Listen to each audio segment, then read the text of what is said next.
Anong sabi ng mga prosecution? Balakay, Nasa ang prosecution? sabi daw, ang Senado nagmistulang Duterte Senate. Ayon yan kay Akbayan Party List Representative Percy Sendanya. Ang detalye balita Ayaw mo. ni second gentleman Mansa Carpio yan. Very good morning. Ayan. Nasaan ka ni Apo Bise? Ayan. Sa Pulinda. Ay, nahanap daw eh. Okay, proceed. Report mula kay RH12 Milky Rigunan. Manang Milky. Sister El at Lakay, nakakahiya. Ito ang tahasang sinabi ni Deputy Minority Leader Percy Sandanya na Akbayan Party List na nagresulta ng botohan kagabi sa Senado. Ang kay Sandanya, nagmistulang Duterte Senate na ang Senado nang i-archive ang Articles of Impeachment laban kay Vice President Sara Duterte. Giti Sandanya sa pagtalikod ng Senado sa kanyang tungkulin, nagsabi itong taga-konsinti at taga-kubli na mga krimen ng Vice Presidente ang hindi maipaliwanag ng 612 million pesos na confidential funds at lantarang pang-aabuso umano sa kapangyarihan. Narito si House Deputy Minority Leader Percy Sandanya.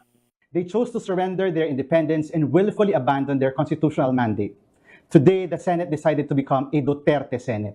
Sa pagtalikod ng Senado sa kanyang tungkulin, nagsilbi itong taga-konsinti at taga-kubli ng mga krimen ng Vice Presidente. Ang pandarambo ng 612 million pesos ng confidential funds at ang lantarang pang-aabuso sa kapangyarihan.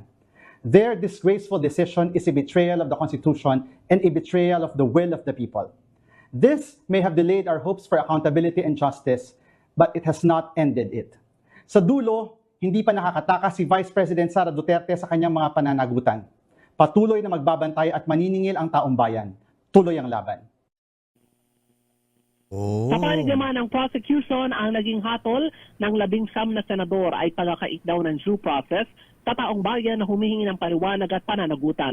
Laksyon to ni Manila Representative Joel Chua, isa sa miyembro ng House Prosecution Team sa resulta ng botohan ng Senado. Hihintayin nila ang desisyon ng Korte Suprema sa inihain na motion for reconsideration para hindi ma-dismiss ang kaso laban sa Vice Presidente. Sa panig naman ni Representative Shell Jokno ng Akbayan Party List, sana ay naghintay daw muna ang Senado sa naging desisyon ng Supreme Court sa MR ng Kamara. Bandang huli, sinabi ni Jokno, ano pa man ang itawag, dismiss o archive sa isang senador na mismo daw nanggaling. Kill the Articles of Impeachment. Muling inulit ni Jokno ang panawagan sa Korte Suprema na i-reconsider ang kanilang desisyon dahil kahit daw ang pinakamataas na opisyal ng bansa ay dapat papanagutin sa kanilang kasalanan.